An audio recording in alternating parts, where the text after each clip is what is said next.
Chukri escribe: en mi primer año de universidad, uno de aquellos inefables catedráticos de filosofía explicaba el marxismo y el psicoanálisis por separado, claro.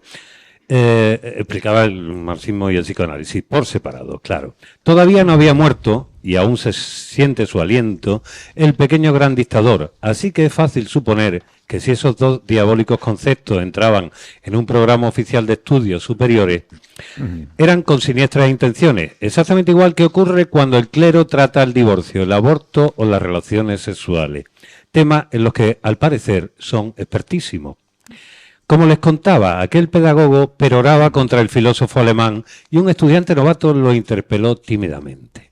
¿Ha leído usted alguna obra de Marx? La respuesta doctoral fue fulminante. No, ni falta que hace. Pasaron los años y, habiéndome convertido en profesor, volví a escuchar la frasecita del ni falta que hace en boca de algún que otro docente que explicaba en sus clases el Quijote sin haberlo leído. Un amigo crítico me comenta que conoce a escribidores de éxito que no leen o que no saben leer, seguramente ni falta que les hace. Esos tibios antilectores los evoqué al transitar las cartas que se cruzaron dos grandes escritores marroquíes que además fueron grandes lectores, Mohamed Chukri y Mohamed Berrada.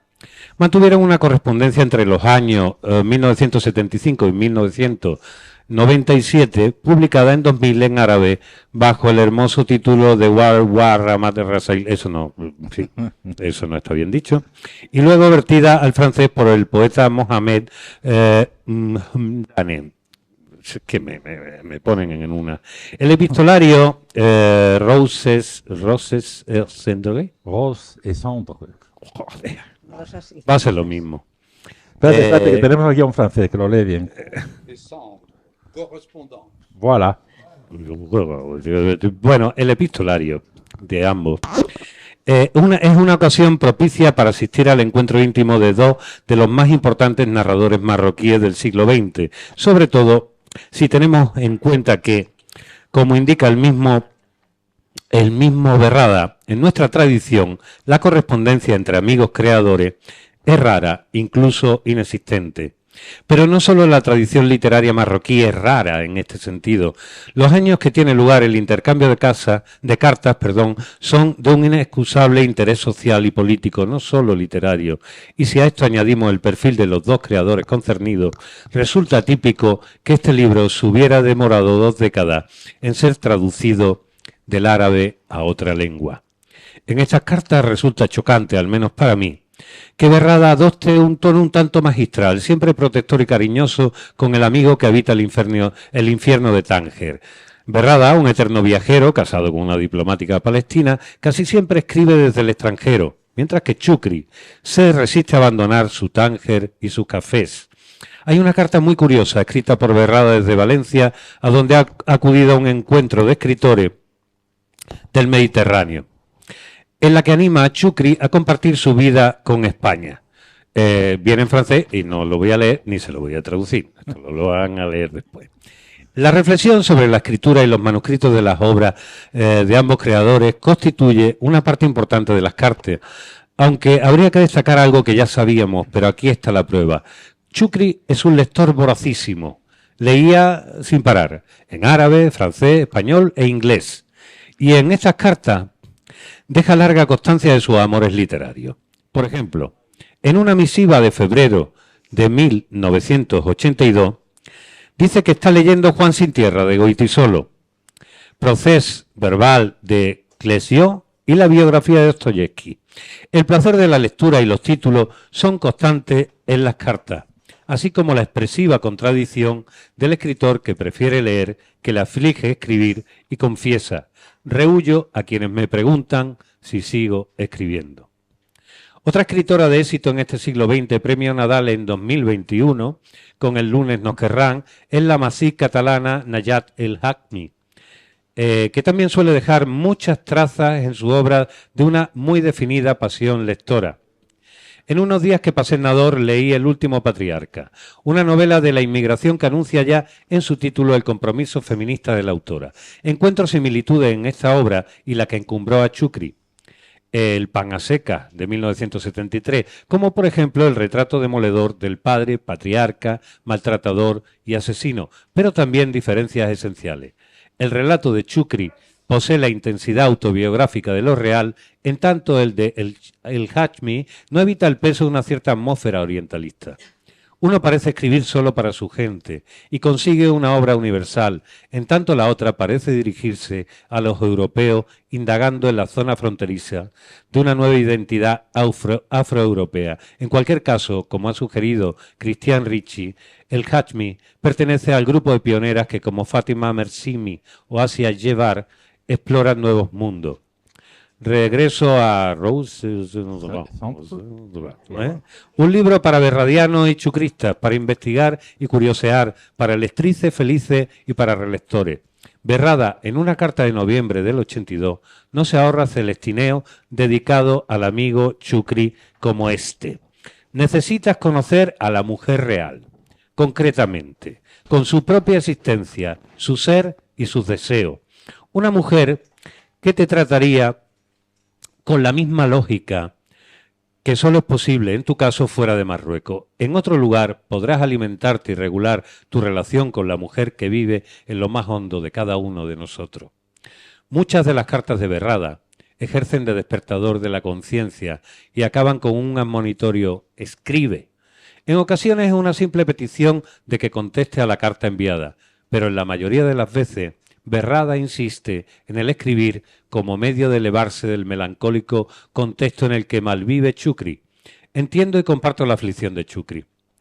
La resistencia a esa voz femenina en tu oído que dice «levántate y escribe». En solidaridad con Chukri me niego a escribir y me permito un consejo. No escriban, pero lean. Lean a escritores clásicos del siglo XX, como Fátima Mernissi, Mohamed Chukri, Mohamed Berrada, Abdelatif Labi, Abdelkebir Katibi o Abdel Fattah Kilito, y también a los recientes como Laila Lalami, Leila Slimani, Nashat El Hakmi o Mohamed El Moravet. Este texto, que he leído horrorosamente, dada mi incapacidad multilingüe, es con el que comienza este libro que presentamos hoy. La luna en el espejo, espejismo, marroquismo y otros exotismos de Miguel Ángel Moreta Lara, que por supuesto es el señor del centro, el guapo del grupo, también vamos a decirlo,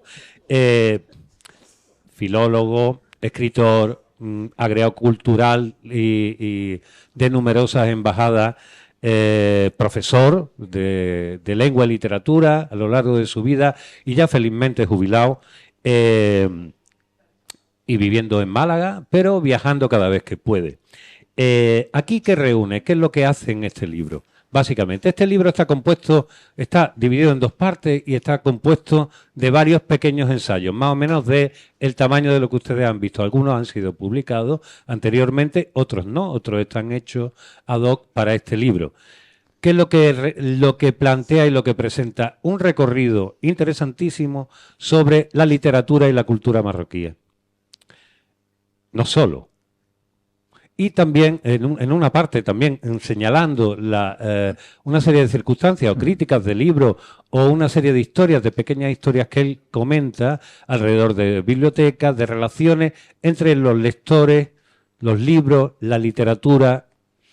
Eso por una parte, y también por otra lo que hace es intentar ir disolviendo todos los arquetipos y lugares comunes que existen alrededor de la idea que tenemos los occidentales de la literatura marroquí o la literatura en árabe en general, llena de exotismo y llena de orientalismo y llena de lugares comunes que nos hacen verlo aquello como si todo fuera un decorado de la película Casablanca, más o menos, en el mejor de los casos. Todo eso él se lo carga. ¿Y por qué se lo carga? Porque puede. Porque él nació allí, como algunos de los que hoy os reunís aquí con él, nació en un lugar del antiguo protectorado español de Marruecos. Después tuvo que irse a la península, estuvo viviendo bastante tiempo en lo que hoy es conocido como el Sáhara Occidental y después ha viajado por todo el mundo. Con lo cual, el conocimiento directo que tiene de toda esa cultura es está absolutamente justificado para haberse convertido en una de las personas que mejor nos puede guiar por ese camino, que como ya digo, todos tenemos demasiados lugares comunes.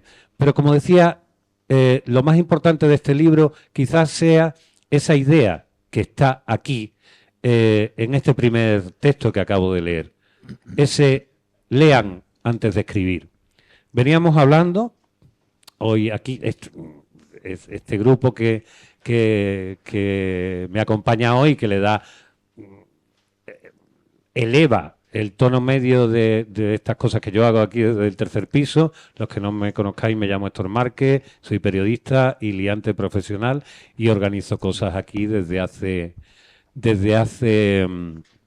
ya cerca de 4 años en Librería Proteo, bajo el nombre del tercer piso de Proteo, que no es muy original, pero bueno, estamos en el tercer piso. Tercer piso, no tercera planta, que como siempre digo, suena a oportunidad del Corte Inglés o que te van a hacer una diálisis y no me gusta eso. Bueno, como les decía, este libro tiene una invitación a leer antes que escribir. Y veníamos hablando antes, tomándonos un té verde, en un sitio que se llama Buenos Aires y que ponen narguiles extraños en este mundo ahora mismo, donde ya nada parece tener una identidad profunda, cómo estamos viviendo una época donde se publican muchísimos libros y donde incluso mucha gente que publica esos libros alardea de no haber escrito o leído no haber leído un libro en su vida. Probablemente yo insisto, como ese profesor que decía que no hacía falta leerse a Marx para criticarlo directamente, ni al Quijote. Hoy en día es más necesario que nunca escuchar y leer como se leen las cosas, tomándose tiempo, y escuchar a las personas que te pueden guiar en este marasmo de publicaciones y lecturas donde es muy difícil organizarse. No les digo nada si encima es desde España leer literatura marroquí de un país donde también tenemos un montón de ideas y de lugares comunes. Entonces, ¿qué es lo que es muy necesario? Encontrarnos con alguien fiable que se convierta en nuestro guía y en nuestro prescriptor. Aparte de él, como gran lector, por encima, aunque también ha publicado muchísimos libros, cuida, como ustedes ya han escuchado, la prosa como debe cuidarse. No como una cosa que va a ser utilizada en WhatsApp y que si puedes eliminar las puntuaciones, pues mejor que mejor. Así que yo me voy a callar por bastante rato, que ustedes no se lo crean, lo voy a hacer, porque hoy además tenemos la fabulosa oportunidad de reunir a 3 personas que son amigos de hace bastante tiempo, que se conocen no solo de las afinidades de los libros, sino de los viajes. Se han conocido algunos de ellos también en algunos de los lugares de los que se habla aquí. Tenemos a Marta Cerezales Laforet, no sé si ella lo dice, pero la hija de Carmen Laforet, la de nada, ya se acuerdan ustedes, bien, que ya es filóloga y traductora, filóloga de francés y traductora. Sobre todo en los últimos años se ha dedicado a traducir sin parar algunos autores de los que en los que Miguel pone el foco para que nos fijemos. Y Antonio, perdóname Antonio, porque tengo ese Alzheimer que no me corresponde, Antonio Álvarez, catedrático, jubilado también, de literatura, también traductor y buen amigo. Ellos tienen un trío que se llaman así, el tío Marmigán. El trío Marmigán y el trío Marmigán de presentadores. El trío Marmigán de presentadores se van a glosar los unos a los otros.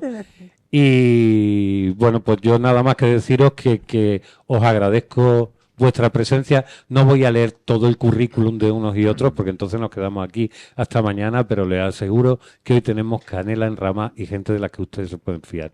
Así que, Antonio, empieza usted su glosa. ¿O no? Empezaba primero No. Marta. ¿Cómo habíamos quedado?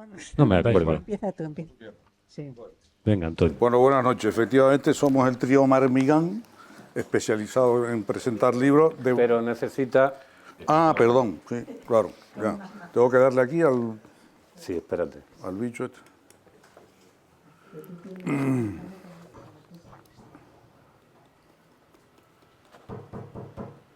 Ahora parece que funciona así. Y así me siento un poco como Frank Sinatra susurrando My Way. Sí, bueno, el trío Marmigán, efectivamente, que nos hemos especializado en presentar libros. De momento no cantamos boleros, mucho menos.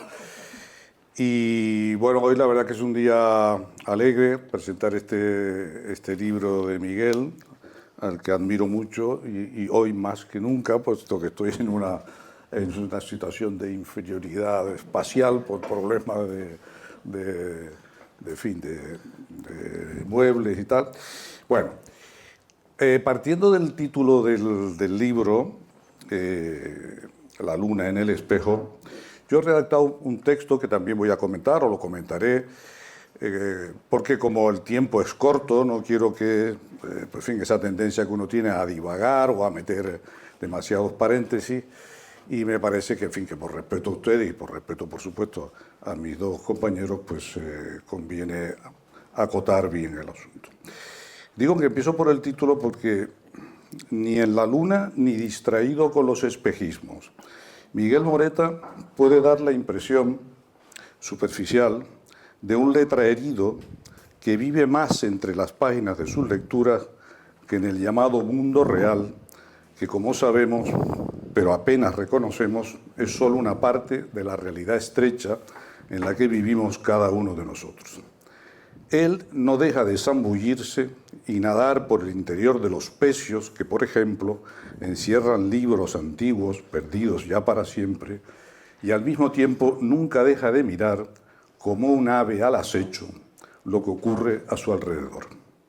Escuchen y más tarde lean el párrafo ejemplar que revela además el poeta que va con él, engarfiado siempre en las entrañas de su mirada. Y esto está en la página 85 de este libro. Les leo un pequeño párrafo, pero... perdón. Les leo un pequeño párrafo que demuestra, espero, lo que pienso al respecto. Dice: no puedo acabar estos naufragios sin traer aquí uno de los más recientes, quizá el más ominoso de la historia del Mediterráneo. Las imágenes de los refugiados en la isla de Lesbos expresan el naufragio de la poesía de Safo, la ruina de la idea de Europa y el descalabro de la decencia. ¿Qué es hoy el Mediterráneo? Un vaso de tópicos y bla bla blas. Una pirotecnia floreal de culturas afroeuroasiáticas. Un mar de piratas de toda la haya. El sur maldito de los pobres. Una sugestiva canción que suena de Algeciras a Estambul. La bañera de todos. Un albañal envenenado sin peces. La mar de Homero. El charco de la cruz y la media luna y la estrella de David. Una vasija de dioses muertos. El escenario donde libran su batalla exterminadora los monoteísmos contra el pensamiento libre. El territorio del oro multicultural del mercado. El de los países PIGS, ya saben ustedes, Portugal, Italia, Grecia, España. El Moro, un mar desmemoriado, un lago agónico, un río de sangre. Nuestro mar, ese que está en medio de las tierras, esa olla azul en torno a la cual se reunían tantos países y pueblos, lo quieren convertir en una frontera, un final, un muro, un río de sangre. Así lo pretende el capitalismo neoliberal que está reescribiendo la historia y el futuro del planeta. Pues bien, esto a mí me demuestra, insisto, que Miguel no está ni en la luna ni con espejismos. Está absolutamente pendiente de lo que ocurre a su alrededor, y por eso la colección de artículos, de pequeños ensayos más o menos largos que encierra este libro, te demuestran, por ejemplo, para un lector que, como yo, no soy ni muchísimo menos, como ellos dos, expertos ni en la cultura ni en la literatura de Marruecos, por más que haya traducido, afortunadamente para mí, a uno, quizás al poeta más grande que tiene Marruecos, en lengua francesa al menos, pero en fin, que no soy experto y sí que, por ejemplo, lo que él comenta en la página 58, me demuestra lo mal que nos han contado la historia de España, ¿no? Porque en la página 58 de este libro, perdón por el... Pero en fin, al no tener una mesa, pues no es fácil. Bueno, en la página 58 de este libro alude Miguel a unas palabras de Joaquín Costa, político y jurista pues realmente poco conocido, pero que a mí me parece de una absoluta actualidad en muchas de las cosas y que está absolutamente enlazado con la institución libre de enseñanza y demás, cuando dice en este texto: los marroquíes han sido nuestros maestros y les debemos respeto, han sido nuestros hermanos y les debemos amor, han sido nuestras víctimas y les debemos reparación cumplida. Nuestra política con Marruecos debe ser, por tanto, política reparadora, política de intimidad y política de restauración. Y en una especie de pirueta que yo voy buscando en el libro, estas palabras tienen, en los vasos comunicantes, digo, de este libro, se enlazan o se entrelazan con las del hermano del líder rifeño Abdelkrim, 100 años antes del desastre de Anual, que Miguel desmenuza en su reseña, que aparece en este libro, del Jardín de las Ánimas, una novela de Juan Cañabate, que a su vez, y en estas páginas como una especie de pase mágico que hace Miguel, pase mágico de la amistad me refiero, nos agrupa a los tres que estamos aquí, puesto que, no me acuerdo ahora en qué página, pero en fin, dice, el Jardín de las Ánimas se publicó en 2021, año en el que se celebraron efemérides tan estupendas como el centenario de Carmen Laforet o el bicentenario de Gustave Flaubert, y esa es la parte que a mí me toca, puesto que yo publiqué ese año la correspondencia, la antología de la correspondencia, de toda la correspondencia de Flaubert. Y por cierto, y vuelvo a hacer una especie de tirabuzón, en la novela de Juan Cañabate, uno de sus personajes, como comenta Miguel, dice que, y cito literalmente, el olvido es la esencia de España y recordar casi es un delito. Y esto a mí me parece una frase que, digamos, remedando a los griegos en lo de vanidad de vanidades y todo vanidad, esto es actualidad de actualidades y toda actualidad. Creo que el lector de La luna en el espejo, no sé si me estoy pasando de tiempo, pero en fin, acabará su lectura conociendo mejor a Marruecos a través de la literatura, de textos muy amenos y de la propia experiencia biográfica de Miguel.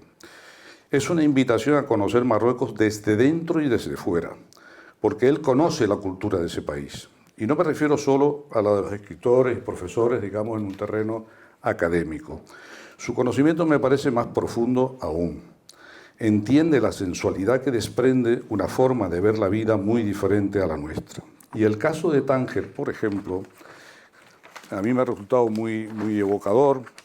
En la página 113,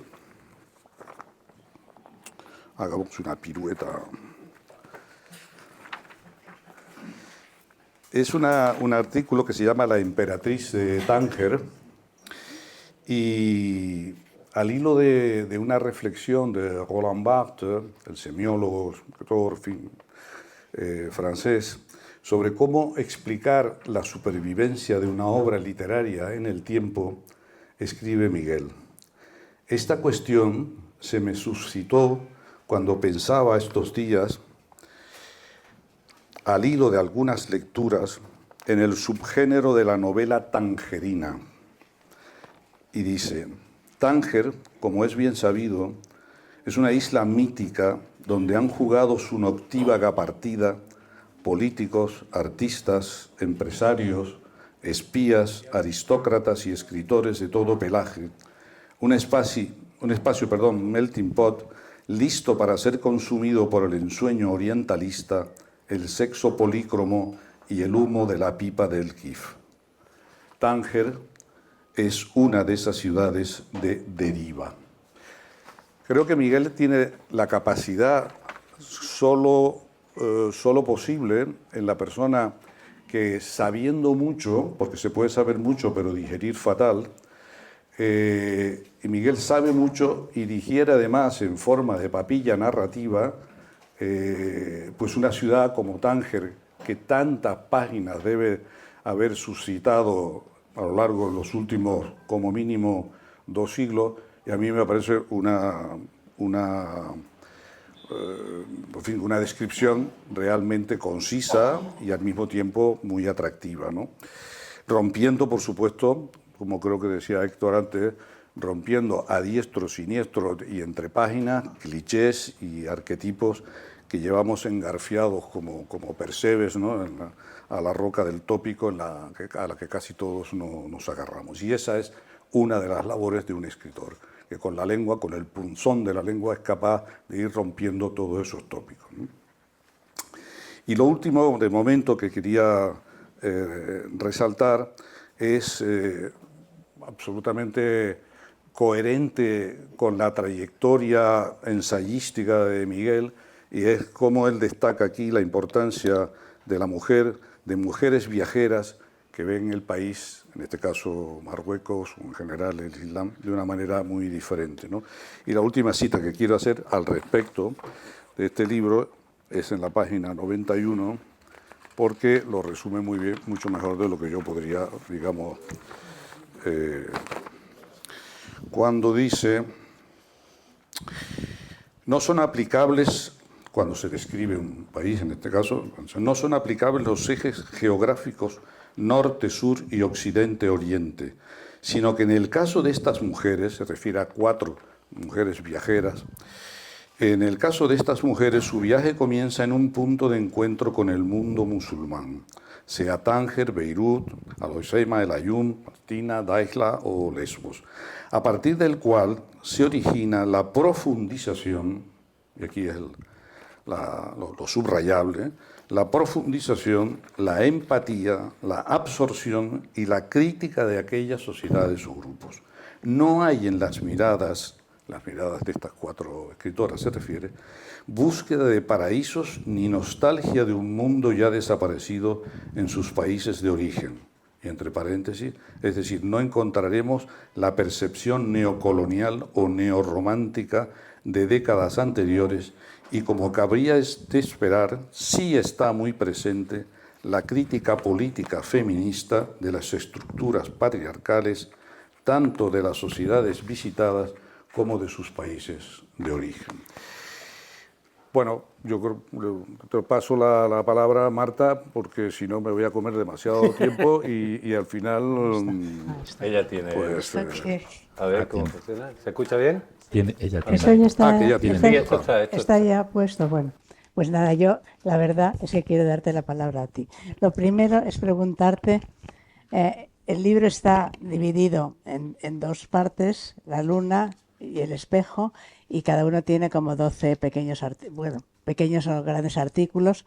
Entonces quiero que nos expliques un poco cómo lo has hecho de poner por un lado la luna y por otro lado el espejo. ¿En qué diferencia hay entre los que están en un lado y en otro? Bueno, se oye, ¿no? Antes de nada, buenas tardes, muchas gracias por estar aquí. Nada más entrar, le comentaba yo a Andrés y a Enrique que me ha deprimido mucho esta tarde veros a todos aquí, porque creo que solamente hay 2 personas a las que no conozco y que luego les saludaré, les preguntaré qué hacen por aquí. Para un escritor, un encuentro con que solamente haya amigos, pues la verdad es que o vende poco o tiene poca resonancia, ¿verdad? Bien, dicho eso, estoy muy, muy contento y muy orgulloso de que estéis aquí. Además que hay personas a las que admiro, está mi poeta favorita, hay traductores míos fantásticos, hay escritores como Vladimir, como Sergio, como Antonio Abad, hay mi editor favorito también, aunque no me edita, está también Cañabate, que por cierto, una frase que me ha achacado a mí, y le tengo que pedir perdón, es de Juan Cañabate, cuando dice que España, mis gafas, que no veo, España no, el olvido es la esencia de España y recordar es casi un delito. Esto está puesto en boca de un personaje de una novela de Juan Cañabate. Dicho sea de paso, también en este libro hay recogidos al menos dos capítulos y medio que está... Ah, perdona, no he mencionado también a otra poeta fantástica que es Fátima Frutos, que la tengo aquí delante. Y seguramente hay... bueno, como lo, doctor Sebastián, el traductor de Las Mil y una Noches, maravilloso. Y a ver si alguien más que no he citado, pero Vladimir. Vamos. Vladimir ya lo he citado, sí, también. Bueno, gracias a todos. Para no perderme, ya voy a contestar entonces a la pregunta, ¿no? La luna en el espejo. La luna en el espejo es un símbolo muy árabe, muy querido en la literatura clásica árabe. Y es muy fácil, es un símbolo que además luego se transfiere a toda la literatura occidental y están los dos símbolos. Yo he jugado aparte con esta metáfora, y he dispuesto en dos, tal como la luna se refleja en el espejo, que ambos son espejos y ambas son lunas, como sabemos. He dispuesto 12 partes dedicadas, digamos, a la luna. La luna es Marruecos, evidentemente, y otras 12, que el título En el espejo, que es el reflejo de Marruecos en la literatura. Dicho un poco más concretamente, los autores a los cuales recurro y a los que he intentado acercarme y diseccionar de alguna manera, pues son todos autores marroquíes que están en esta primera parte. Y en la segunda parte hay ya un juego mucho más diversificado. Hay incluso, los últimos capítulos son unos capítulos de literatura más creativa, donde hay incluso poemas, y no podrían ser llamados ni artículos, ni quizá unas prosas. Bueno, no, da igual, ya los que se atrevan a abordarlo ya verán lo que quiero decir. En cualquier caso, no sé si respondo yo a la pregunta, sí. Serían esas dos partes que son Marruecos, que se mira en el espejo de los otros, y los otros que intentan buscar su imagen en Marruecos. Por eso hay también, como has leído tú antes, una crítica también del orientalismo, pero del orientalismo barato. Hay un cierto orientalismo sentimental, y aquí hay algunos que han nacido en la zona del protectorado, como decías tú, ¿no? Que también de alguna forma son también orientalistas, ¿no? Muy bien. Bueno, a mí el libro, la verdad, me ha interesado muchísimo. Y eso que hay muchos capítulos, algunos, de personas o de escritores que conozco bien y entonces me ha encantado cómo están escritos, y otros que no conozco y me apetece mucho conocerlos o irlos mirando. Por ejemplo, hay dos capítulos dedicados al escritor Abdel Fattah Quilito, marroquí, que para mí es muy importante porque yo y tú también lo conocimos cuando estábamos en Rabat, lo leímos y claro, y es un escritor que es... en Marruecos es muy importante, pero en Francia también le han dado 2 años el primer premio de la Academia Francesa por la francofonía. Tiene eso, está traducido a muchos idiomas. En cambio, cuando estuvimos allí nos dimos cuenta que no estaba prácticamente traducido al español. Es lo que pasa con muchos autores de estos. Entonces, habíais traducido algunos cuentos para una revista de esto, y entonces luego vino Lorenzo Silva. Tú ya te habías ido, pero bueno, tenías mucha relación con los escritores. Lorenzo Silva, porque siempre hacíamos un premio a alguna cosa escrita en español por algún escritor marroquí, y hablando con él digo, si es que todos estos escritores marroquíes que escriben en español en España no les conocen ni se les hace caso, y los otros tampoco están traducidos. Entonces decidimos hacer una antología de escritores que escribían en español, pero luego, para darnos cuenta de que también ver un poco cómo estaba organizada la lengua en Marruecos, pues hicimos unas traducciones de alguien que escribía en francés, que fue Abdel Fattah Quilito, y de otros que escribían en árabe. Y también los que escriben en árabe tampoco es su lengua materna, porque la lengua que se habla en Marruecos no es el árabe, es un árabe dialectal, no es el árabe esto. Y entonces publicamos ese libro. Y a partir de ahí yo me puse a traducir obras de Abdel Fattah Quilito, y he traducido 8 libros de él. Muy bien. Sí, Muy bueno, 9 con este otro, sí. Y la verdad es que tú aquí dices, en un momento, dices, pones aquí, está en una página, pues están los libros que están traducidos al español, lo podéis mirar cuando os interesa, y tú dices: no me resultaría extraño que Marta Cerezales, consagrada como la traductora de Quilito al español, estuviera ya traduciendo un nuevo libro del autor marroquí. Y resulta que antes de ayer he recibido un libro que me ha mandado, que todavía no está publicado, pero le van a publicar, a mí me lo han mandado en correo electrónico para que empiece a traducirlo. O sea que, y hemos estado hace una semana o 10 días, estuvimos en Marruecos, que nos invitaron por Quilito, más o menos, y entonces estuvimos en un coloquio sobre Borges en Marruecos, y bueno, pues estuvimos también con él. Y a mí los dos capítulos que tiene sobre él me encantan. Los voy a utilizar cuando ahora yo lo que tengo que hacer es buscar editor, pues les cogeré trozos de estos capítulos para presentar a Quilito a los editores, más o menos. Eso es uno de las que... Pues me encanta que utilices sí, hombre, claro. el libro para presentar al maestro Quilito. Sí. Pero Quilito, es verdad que España, yo creo que es un problema de vecinos, ¿no? Siempre se vive de espaldas al vecino o enfrentado al vecino, ¿no? Y España lo ha demostrado en los últimos 2 siglos con Marruecos y con Portugal. Con Francia algo menos, Sí, pero porque también. superiores. También ha tenido. Y en el caso de Marruecos es evidentísimo, ¿no? Somos unos perfectos neoorientalistas. El turismo español en Marruecos es apabullante, aparte de inversiones económicas, etcétera. Pero sin embargo, tú tráete aquí a un magnífico escritor marroquí y no llenaría ni la primera fila de este tercer piso. Y eso ha ocurrido y ocurre, ¿no? A veces, por ejemplo, con un escritor tan exquisito como Abdel Fattah Quilito, que está muy traducido a otras lenguas, y al español solamente lo ha traducido Marta, bueno, y Sí, también hay Araru, una editorial sobre- argentina que tradujo del árabe, porque él del escribe árabe. unas veces en árabe y otras veces en francés. Yo lo que traduzco es siempre del francés. Y Borges, Quilito es el Borges árabe. Y él lo dice muchas veces que Borges es a su vez un escritor árabe. Para él, sí. Porque aunque no sepa árabe, él ha leído, o parece que ha leído, toda la literatura árabe. No sé qué tendría que decir nuestro amigo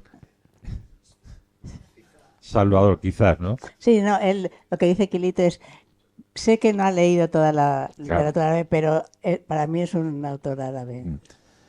Y en este libro mío hay 2 capítulos dedicados a la obra de este querido amigo y querido novelista y profesor. Ensayista, sí. Y sabio porque es uno de los que conoce al dedillo toda la literatura clásica árabe, que la controla y la domina, y es capaz de contárnosla a las personas del siglo XXI, ¿no? De una forma absolutamente borgesiana. Y eso lo hace no solamente interesante, sino divertido y muy instructivo a la vez, ¿no? Sí. Pues nada, cuando el próximo que salga, vendremos a presentarlo aquí a todos estos que están aquí, que vengan también a verlo. Y bueno, luego hablas también de otras, cuando hablas de estas... de las damas viajeras. Las damas viajeras, entre ellas hablas de Pilar Salamanca, que es una escritora muy buena. Y esa yo la conozco personalmente también. Y ella ha escrito, sobre todo a mí me parece muchas cosas muy interesantes, pero muy interesante es una antología de escritoras palestinas contemporáneas y entrevistas a esas escritoras palestinas, que parece, ¿verdad? Sí, bueno, Pilar Salamanca es normal que lleve la antorcha de la lucha palestina, puesto que está casada con un médico palestino y desde luego lo que estamos sufriendo últimamente, bueno, desde hace 2 años y en su caso desde la Nakba, ¿no? Desde el año 48, ¿no? Es tremendo, tremendo. Y eso está muy bien. Y en este ensayo, para este sí lo llamo ensayo porque es el más largo de todo el libro, que titulo Damas viajeras por el Islam, y realmente lo que hago es coger solamente a 4 escritoras, 3 españolas y una taiwanesa, una china, pero una china que se casó con un jienense y se fue a vivir a Layún por motivos laborales del marido. Y allí escribió un delicioso diario del Sáhara y que fue publicando, antes de que se publicara el libro, fue publicando en los principales periódicos de China. Y curiosamente vendía millones, cuando se publicó, millones de ejemplares. Y era todo un boom literario en China. Quizás también por el orientalismo de su escritura, ¿no? Pero es una orientalista, como digo aquí, una antiorientalista, porque ella se enfrenta a los saharauis, al desierto, a la sociedad del Ayun, con un desparpajo, con una ironía tremenda, ¿no? Y esto es lo que a mí me ha interesado siempre, por eso hablo del viaje vertical de las damas por el Islam. Y en cuanto a las españolas, las otras 3 son Pilar Salamanca, como acabas de contar, una vallisoletana orientalizada, otra traductora y novelista que extremeña, pero que reside en Madrid, pero con mucha experiencia en el mundo árabe, fue pareja de Mohamed Chukri, vivió en Tánger, etcétera, Ana Cabello.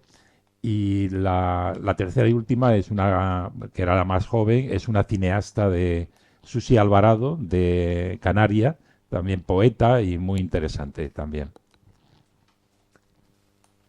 Y bueno, otras cosas que porque ya te digo que hay muchas cosas que las he leído y las he apuntado para poder leerlas luego, pero que no las conozco. Pero todo lo que hablas de Tánger, para mí también es algo que me trae muchísimos recuerdos infantiles, más o menos. Yo había estado en Tánger, mi padre estuvo dirigiendo un periódico que se llamaba España de Tánger, y cuando yo tenía 10, 11 años, mi padre estaba allí, mi madre iba mucho a Tánger, porque ellos allí había muchos escritores, los de español, otros, era todavía la época del franquismo, y entonces era... ya no era internacional, pero había sido internacional Tánger, y entonces yo tenía muchos los recuerdos de Tánger, los colores, la gente, un poco todo esto, y siempre pensaba, quiero volver a Marruecos, y no volví hasta que me dieron la plaza esta en Rabat, y luego estuve casi 6 años. Y luego muchas de las gentes que pones aquí, pues Paul Bowles y Jane Bowles, por ejemplo, Jane Bowles, pues eran amigos de tu madre. de mi madre, y Jane Bowles tiene un texto escrito sobre ella.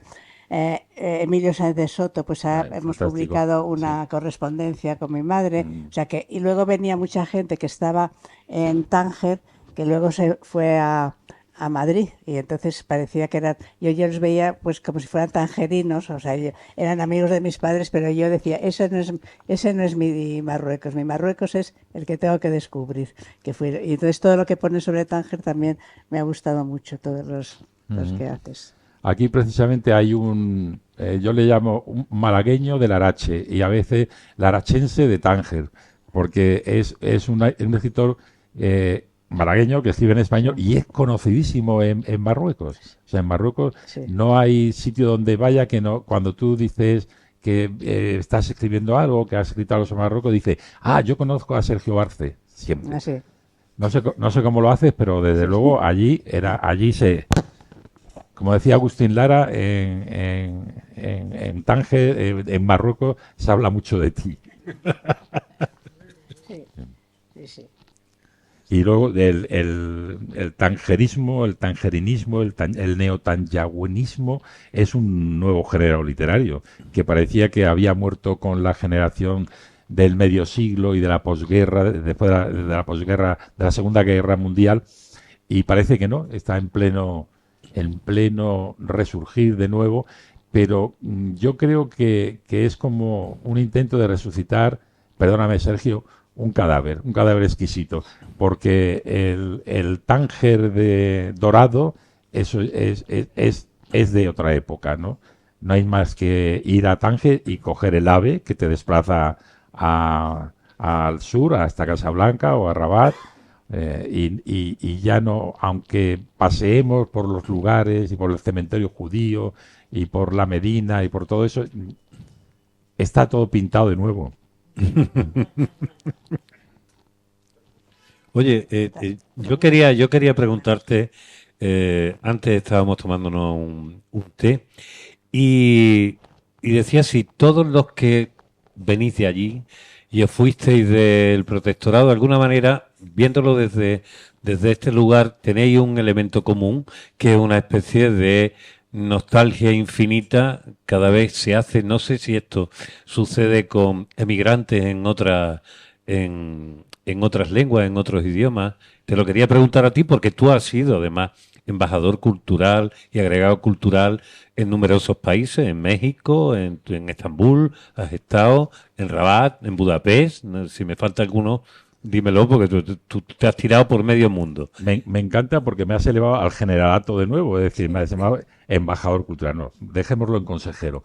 Pero bueno, muchas gracias. Muchas gracias. Sí. Y aunque hay un capítulo dedicado a Estambul, que es otra trampa que pongo aquí, por eso lo del título de espejismo, marroquismo y otros exotismos. Porque en esto de la cultura orientalista y de la percepción del Oriente, Marruecos naturalmente es el Oriente para España, igual que para los ingleses en cierto momento Andalucía fue el Oriente, ¿no? Y para algunos lo sigue siendo también. Bueno, pues, ¿cuál era la pregunta? No, yo quería saber esa memoria, esa especie de nostalgia infinita que hay la memoria del paraíso perdido, sí. si también sucede en otros lugares. Y la nostalgia infinita. Sí, evidentemente la infancia es el paraíso perdido. Y volver al lugar del crimen nunca es recomendable. Yeah. Porque uno cuando regresa al lugar se equivoca, cree regresar al tiempo y el tiempo ya se ha ido, ¿no? Y en ese sentido todos los orientalistas pecan de eso, ¿no? Sí. Hay una cosa curiosa porque los marroquíes también son orientalistas. Entonces los marroquíes hablan del Al-Ándalus como el paraíso perdido. Y para ello, exactamente cuando vienen a la Alhambra y se ponen a llorar delante de la Alhambra, exactamente están teniendo un sentimiento muy parecido a los occidentales que van a Oriente, que van a Estambul o que van a Marrakech, etcétera, y creen que están recuperando un tiempo imaginativo, un tiempo que solo existe en la imaginación. Y esto no les gusta que se lo diga a mis amigos marroquíes, sobre todo porque son muy estudiosos de Al-Ándalus, de la cultura andalusí y sobre todo de las maravillas de la poesía de la época medieval, ¿no? Andalusí. Pero yo creo que, no sé, Salvador, ¿qué pensarás tú de llamar a los marroquíes que se sienten conmovidos ante Al-Ándalus, llamarles orientalistas? Espérate, Salvador. O andalusistas. Bueno, gracias por la pregunta. No sé si dar las gracias o al contrario. A ver, hay mucho ahí. Yo quería, la palabra orientalismo lleva sobrevolándonos desde que empezamos con el acto y bueno, es una palabra tremenda. Yo Si había pensado que si había tiempo te iba a preguntar a ti si este libro es orientalista o no y cómo te sientes tú ante el orientalismo. Entonces, eso es un problema muy grave. Quiero decir que nos han imbuido la idea de que necesariamente orientalismo es malo. Se ha convertido en un insulto en países árabes, en Oriente sobre todo. Es un insulto que te digan Oriente. Mustashriq es un insulto, tal cual. Y a mí me parece un error, ¿no? Porque hay muy diversas actitudes como está saliendo aquí. Y con respecto al Andalus, yo llevo todo el tiempo pensando que, claro, nuestras conexiones con Marruecos vienen pues de quienes tuvisteis la fortuna de nacer allí, en Larache, de quienes habéis estado viviendo en Rabat o en Tánger. Pero hay una cosa mucho más profunda, un río profundo, que habría dicho Arguedas, el escritor peruano, ¿no? Aquí tenemos un río profundo porque forma parte de nuestra identidad. Es decir, durante muchos siglos, gran parte de la península ibérica, Marruecos, Argelia y Túnez formaron una misma identidad. Aparece ahí. Entonces, es una parte, Marruecos debería ser una parte que consideramos nosotros como de nuestra alma, de nuestra identidad colectiva. Y es normal que para los marroquíes lo sea también. Es decir, es un tema tremendo. Sí, sí. Pues no me has hecho la pregunta, pero te la voy a responder. Sobre si el libro este es o no es orientalista. Y está clarísimo. Es y no es.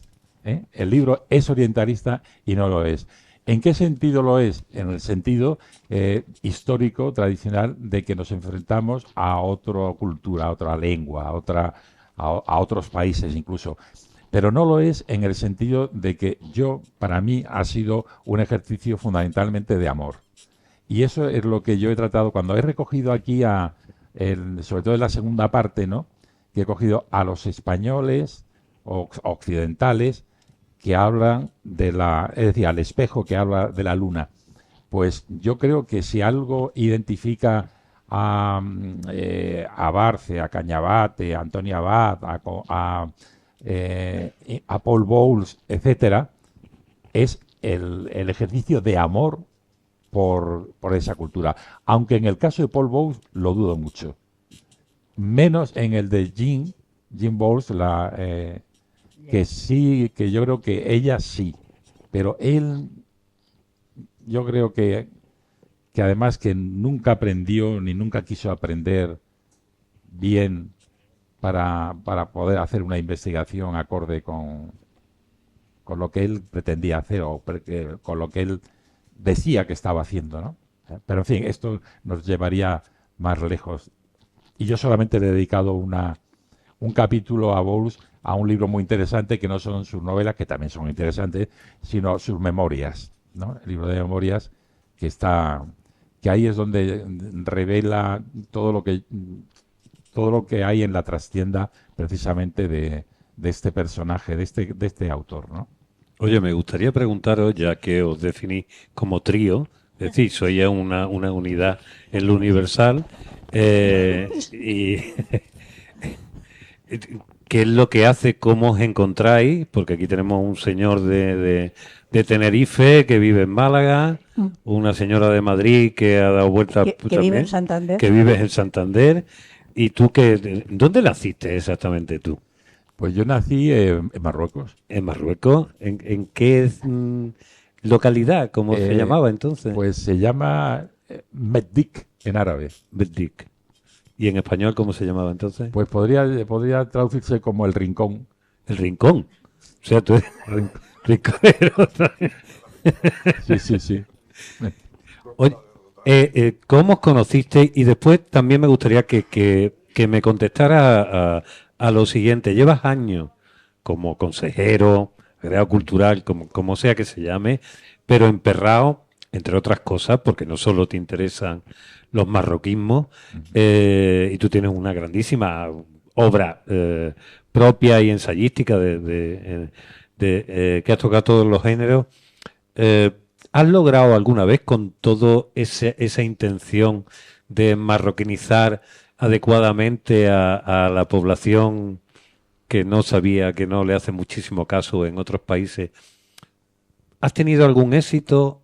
has visto que hubo algún momento y después eso se está perdiendo? ¿Cuáles son las dificultades de esa intención tuya divulgadora y de conozcan ustedes estos señores, que merece la pena?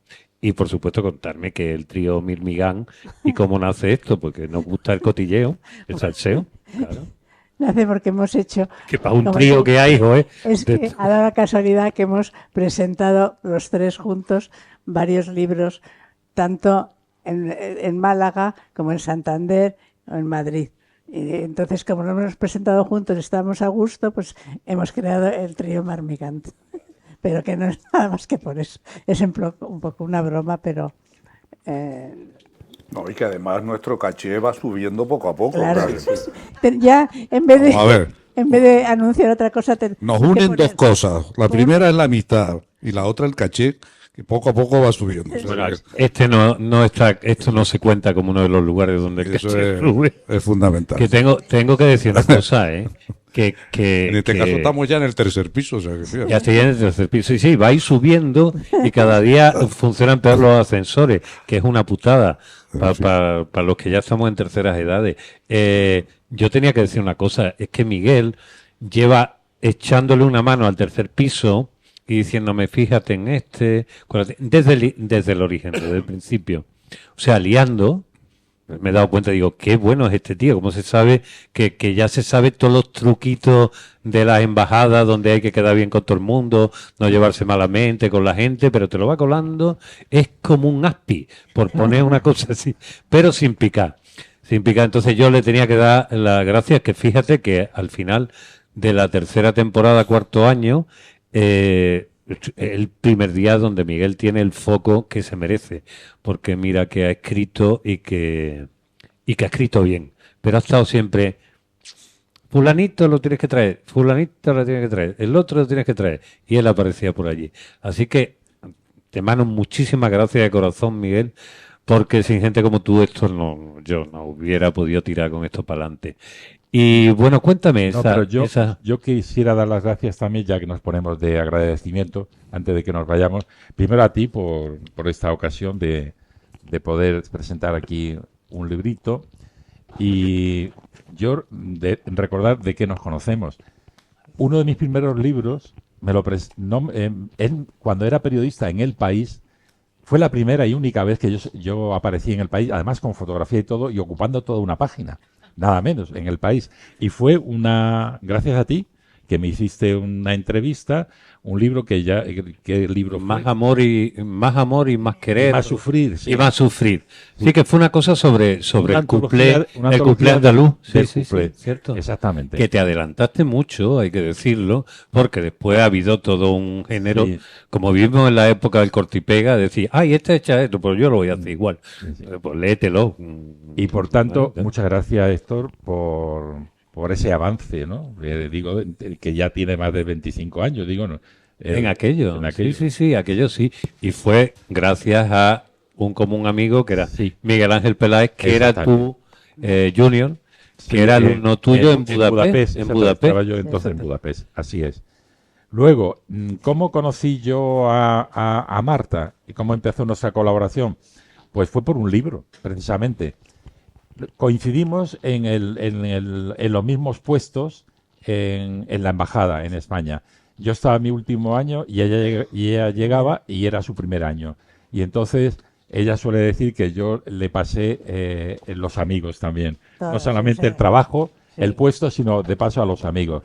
Y vamos, entre los amigos estaba pues una pareja deliciosa de Lucille Domá, la francesa esta, Ahmed Araru, un compañero mío de la facultad en Rabat, del departamento, y justamente Araru era el más fiel discípulo De Quilito.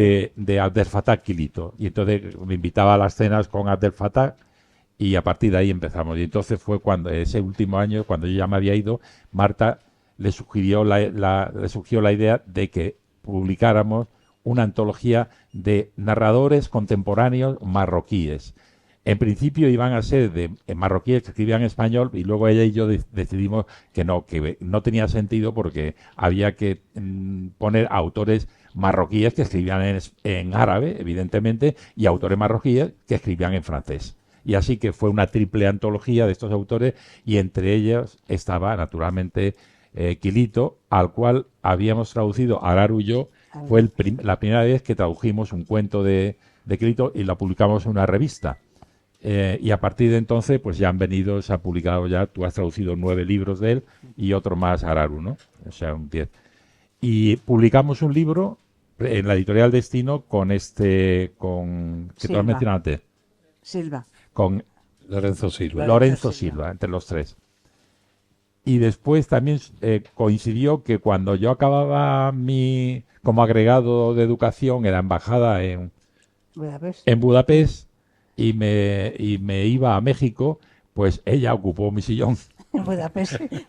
Y fue de Marruecos, de Rabat a Budapest. Y, es decir, que nos hemos ido persiguiendo y hemos mantenido la amistad a distancia y luego presentando libros y en la cercanía y muchos otros proyectos. Y en cuanto al que tenemos aquí a la derecha, al cual agradezco también su presencia, y pues fue una feliz coincidencia de el primer, al regresar yo del exterior, una carambola, al regresar yo del exterior coincidí en un centro durante unos meses con la señora esta que está sentada en primera fila, Paz, que es precisamente la esposa, mujer, novia, amante, etcétera, de este caballero. Y entonces ella dejó la insularidad y lo arrastró al paraíso, que es Málaga, y llegó acá. Y entonces, porque ella tampoco vivía aquí, entonces vinieron a vivir y entonces pues coincidimos y a partir de entonces fue un flechazo. Absoluto. Solamente que hemos reído. Y desde entonces no ha pasado fecha que no coincidamos. No sé si he contestado. Esa parte sí, ahora le vamos a dejar a la gente que pregunte, pero lo que yo quería es que me hiciera también un poco un análisis retroactivo de cómo ha ido, digamos, esa dificultad de la que habéis hablado todo, de referencia con respecto a la literatura marroquí o norteafricana, sobre todo dentro del mundo español. Sí, como había empezado antes a decir, vivimos absolutamente de espaldas. Antes lo expresaba, ¿no? Y en el caso de Marruecos es flagrante y es doloroso. Y yo creo que al revés no ocurre. Es decir, los grandes autores españoles están traducidos y admirados en árabe, y en Marruecos y en francés, por supuesto. Y hay que ver lo que hacen, por ejemplo, los franceses que le dan los mayores premios, los Goncourt, los Gallonaments de la Académie, caballero del ¿cómo se llama esto? La Légion d'honneur y tal. Se lo da a los autores marroquíes. Y nosotros, vamos, es que preguntas y no sabes nada, no existe la literatura marroquí. Hemos estado, ahora que estás diciendo, realmente desde que empezó el tercer piso ha habido siempre, gracias a ti, gracias a Sergio, y también a un interés personal, hemos tenido huecos para todos los marroquismos posibles. Hace una semana estábamos presentando aquí un libro sobre la política actual y las relaciones entre España y Marruecos, Marruecos el vecino incómodo. La semana que viene, por hablar de lo que estabais, presentamos 2 libros que he editado Ediciones del Genal, que son 2 acercamientos completamente distintos al momento del fin de Málaga como ciudad del reino nazarí, es decir, la conquista de Málaga, que son acercamientos de malagueños que intentan mirar también eso, donde estamos, joder, que es que estamos encima de la puerta de Buenaventura, que es una de las puertas de la muralla de la ciudad. Hay como un leve interés, acercamiento, digamos a algo, pero creo que existe, y tú me corregirás porque tú tienes la visión de España desde fuera y de gente que quiere, digamos, relacionarse con otros países defendiendo lo español. España es muy soberbia cuando se siente superior, a veces sin ningún sentido, y después tremendamente sumisa cuando piensa que el que está enfrente es más poderoso que ella. y hace unas elecciones completamente absurdas. Al menos eso, te he dicho un titular un poco generalista, como todos Sí. titulares, pero me da esa sensación. No sé cómo Sí. lo vives tú. Yo no tengo claro que sea un caso de soberbia. Lo que hay siempre es una diferencia. Cuando se habla de racismo, el racismo siempre y la porofobia siempre es una cuestión económica, fundamentalmente. Y entonces eso es lo que hay, pero no establecería yo tajantemente el hecho explicativo en la soberbia, porque la soberbia, hay una soberbia nacional, cultural, yo creo que no. El desconocimiento de la cultura del otro, yo creo que es una cuestión también de apuesta cultural, de programación por parte de los gestores culturales, de las editoriales, de los ministerios, de la marca España, etcétera, ¿no? Porque digamos que a nivel puntual se hace, por ejemplo, actos en los institutos Cervantes. Marruecos es el país que tiene más institutos Cervantes. Si mal no recuerdo, tiene 6 institutos Cervantes en un mismo país, lo cual da pie a ver que algo se está haciendo en ese sentido, ¿no? Pero que luego todo ese esfuerzo no resulta en leer y en aproximarse a la cultura del otro, ¿no?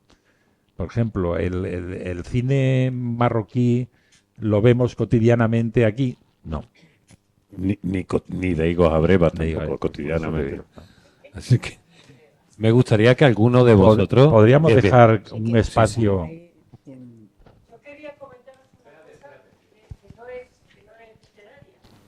Pero como habéis dicho del acercamiento entre las orillas y entre las culturas, yo no sé, vosotros que habéis estado cerca de la diplomacia de alguna manera, si no habría posibilidad de hacer algún intercambio de lo que es el libre circulación de profesionales entre los dos orillas, ¿no? Entre Marruecos y España, porque eso facilitaría también el que las culturas se comunicaran.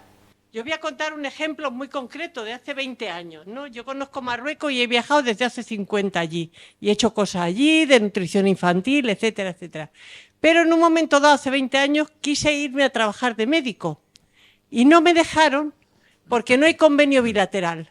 Nosotros no dejamos a los marroquíes que vengan aquí a trabajar de médico y entonces ellos no nos dejan tampoco a nosotros porque no existe ese intercambio laboral. Porque podría ser que hubiera dificultades académicas, porque hay dos tipos de convalidaciones, una la académica y otra la profesional. Pero no me dejaron si no estaba casada con un marroquí. Entonces yo, que me hice un viaje desde la frontera hasta más abajo de Agadir, ya llegando casi a Dakhla, pues no me fui por eso, porque yo no puedo vivir en Marruecos, aunque mi marido tenga trabajo, si yo no soy una persona independiente. Y una mujer en Marruecos hace 20 años no era una persona independiente. Y la independencia te la daba el ser un profesional. Entonces yo eso no tiene que ver con la literatura, pero sí que tiene que ver con la comunicación y en cambio a los franceses sí les dejan. Por eso os digo que a lo mejor no todo es literatura, sino que también hay otras partes, vosotros que habéis estado cerca de la diplomacia, si no se podrían mejorar. La pregunta para quién es. Para cualquiera. ¿A quién corresponda, hombre? Pues ¿A quién? Hay- yo lo tengo clarísimo, lo que planteas. En efecto, una solución o que ayudaría a solucionar o a saltar ese muro, ¿no?, de desconocimiento, sería la libre circulación de personas. Eso siempre lo he defendido yo en todas partes. Pero eso no están dispuestos. El neocapitalismo liberal en el que estamos actualmente funcionando, que corra libre los capitales, el capital financiero y, por supuesto, las mercancías, ¿no? Pero las personas si son ricas y si pagan el $1.000.000 que ahora exige el emperador, pues las puertas abiertas, ¿no? Pero ahora está también para los marroquíes, los emigrantes, se les desprecia mucho en España. Y en todas partes, y por ejemplo, leyendo a Nayat El Asmi, que está aquí, Sí. esto, pues ella ella vino a España muy pequeña, porque los padres se fueron allí, vino con su madre y tal, y vive en Barcelona, en una zona donde viven muchos marroquíes y tal. Y ella iba al instituto, tenía unas notas estupendas, pero allí en la clase le llamaban la mora empollona, un poco y todo, y tuvo que hacer un esfuerzo para subir adelante, siendo una... Y bueno, ahora sí, pues tuvo el premio Nadal, tiene a estar reconocida, todo esto, pero le ha costado también. O sea que no... ¿La conoce, Marta? ¿A ella personalmente? Sí, la conozco personalmente porque cuando fue el aniversario de mi madre de los 100 años, Por eso te iba a entonces en preguntar. Marruecos era cuando le dieron a ella el premio Nadal y en Marruecos querían hacer algo y me preguntaron, ¿tú quieres que invitemos a algún escritor o a alguien para hablar contigo? Os digo, sí, a Nayat El Asmi. Y hicimos una cosa que era del primer al último premio Nadal y estuvimos hablando. Luego nos vimos en Madrid, a veces ella está en Barcelona, pero a veces nos hemos escrito, o sea que... Ella leyó, ella leyó de joven, había leído evidentemente nada de tu madre, ¿la conocía? Conocía, sí, la conocía. Ella estudió... ¿Y qué influencia tuvo? Porque también, perdóname que hablemos de tu madre, pero No, que... pero yo no creo que tuviera influencia, quiero decir, ella escribe otras cosas, Ya. pero sí, le conocía y le gustaba, sí. Estuvimos hablando un poco de todo esto. Oye, ¿y a ti? La influencia de tu madre, el hecho de que te afectó de alguna manera a la hora de tomar decisiones, si querías dedicarte a escribir o no? No, Cuéntalo de que tu madre es nadadora. sí, yo me acuerdo que cuando yo era muy pequeña, ella era muy conocida. Ajá. Y entonces hablaba. Entonces yo me acuerdo de una vez que una profesora me cogió la mano y me llevó a otra profesora y le dijo, mira, esta es la niña de la escritora. Yo me enfadé muchísimo y dije, mi madre no es escritora, mi madre es nadadora. Porque yo la admiraba cuando íbamos a la playa y nadaba y eso de nada, el premio Nadal, yo estaba convencida que era un premio de natación. Entonces, pues esto. A mí, pues sí, entonces siempre era tener mi madre esto. Pero a ella, tener ese premio tan joven, y porque cuando escribió la novela tenía 21 años y le dieron el premio y era en una época que ser una mujer y todo esto, pues la verdad es que le costó mucho. Fue además el primer premio Nadal que no era conocido, pero se hizo muy conocido gracias a la novela Nada, porque tuvo mucho éxito, yo creo. Y eso a algunos les parece mal que se diga, pero es verdad. Luego, gracias a eso, otras escritoras dijeron que ellas se lanzaron a escribir y a presentar cosas y todo esto. Carmen Absolutamente. Gaite y todas estas. ¿Y hay peso? ¿Hay peso a la hora de desarrollar una carrera profesional, de ser la hija de la escritora? No, yo creo que no. No. No, yo, en mi familia, de mis hermanos y todos, hay varios que escriben. Vale. Mi hermana Cristina ha escrito varias cosas. Tiene un libro muy bonito que se llama Música Blanca, que es un poco como una biografía de mi madre, pero contada de una manera muy especial. Y hay otros libros escritos y tal. Mi hermano Agustín también ha escrito. Tengo otra hermana que escribe aunque no publica. Y yo no he escrito traducciones, que es una manera de reescribir, pero no soy escritora. No. Fátima. Primeramente, como siempre, daros las gracias a los tres, al trío Maravillas y a Héctor, al tercer piso. Yo quisiera lanzar unas cuantas ideas para que las comentarais. La primera tiene que ver con la relación entre cine y literatura.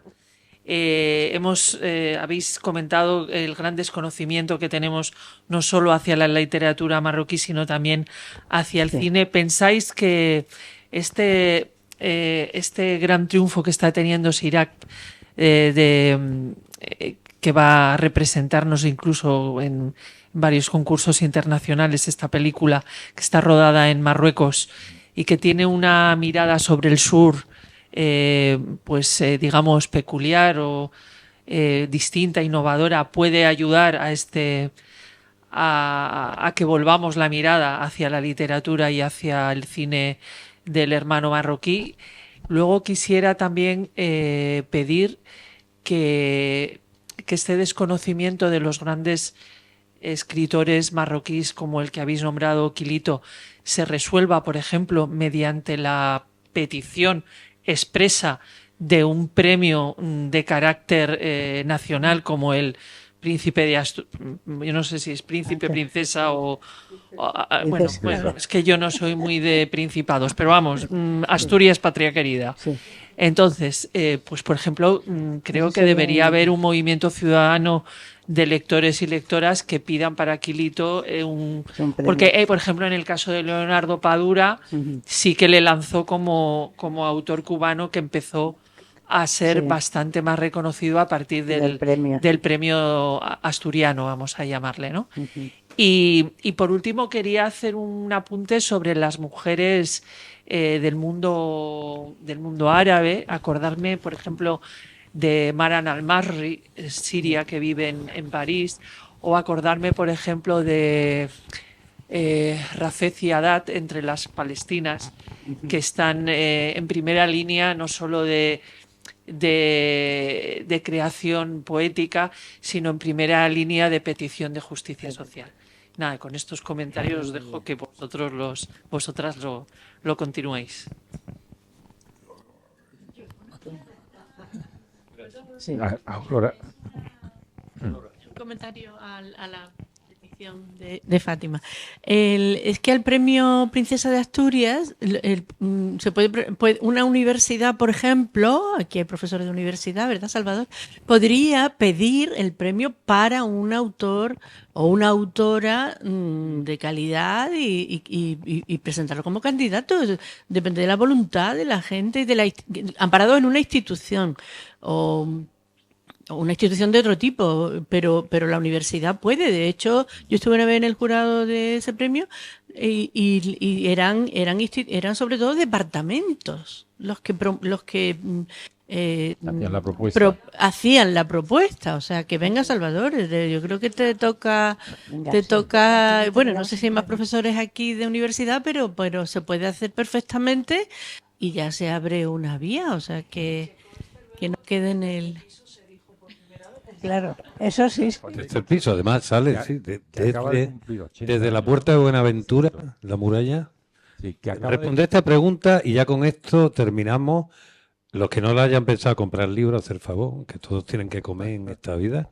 Yo soy la parte que baja al suelo la historia y respondan ustedes las cosas de Fátima. No, ya ha respondido pues Aurora entonces se al da por tema respondido. de la petición esa. Sí. Que Un último apunte respecto a la identidad que ha dicho Salvador. Yo que vengo desde Navarra, soy nacida en San Sebastián, tengo un nombre árabe, Fátima, pero me he criado en Navarra. Los Banu Qasi de Tudela, dices, hombre, es que ¿cómo no vamos a ser parte de esa identidad si desde el norte hasta el sur, desde el este hasta el oeste, que cuando a veces hablamos de esa identidad nos quedamos en Al-Ándalus, pero hay que pensar en los Banu Qasi, por ejemplo, y ya recomendamos, pues por ejemplo, a Carlos Aurensanz, un extraordinario escritor navarro que tiene una trilogía sobre los Banu Qasi, novela histórica impresionantemente buena, que también seguramente estarán en el tercer piso.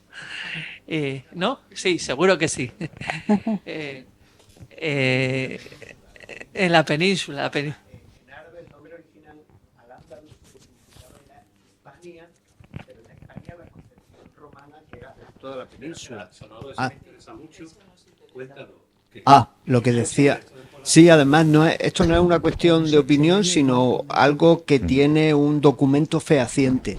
Las primeras monedas de oro que se acuñaron en la península, no se sabe dónde, quizá en Córdoba, no se sabe porque no lo pone, pero eran un documento curiosísimo porque tienen una parte escrita en latín y otra parte escrita en árabe. O sea, decía lo mismo, pero era una traducción, eran monedas bilingües. Entonces, en la parte de árabe, claro que estaba emitida por las autoridades musulmanas, decía Al-Ándalus. Y eso lo traducían como Hispania. Y es un documento oficial. Ahí está el Museo Arqueológico Nacional. Hay varias de esas. Pues poco después de la llegada de los musulmanes, es del siglo VIII. Y quiero decir que la identificación Al-Ándalus es península ibérica, decimos ahora, porque Hispania resulta un poco anticuado, o parece que coincide con España y son entidades distintas, ¿no? Pero no, es por supuesto la identificación con la península ibérica en conjunto. magnífico lo de los Banu Qasi, magnífico. Yo quería decir... A ver, Antonio, un segundillo. Antonio va.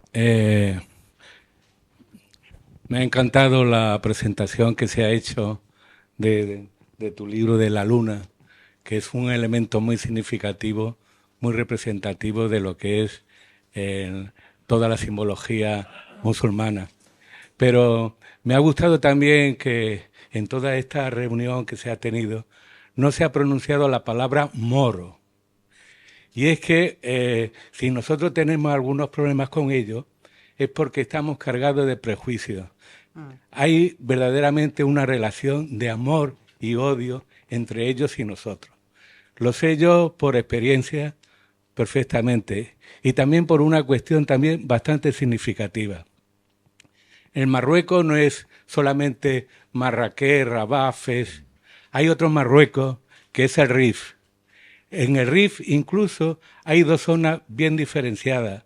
La zona de Guelaya, en la que yo afortunadamente estuve viviendo durante bastantes años, y la zona de Yebala.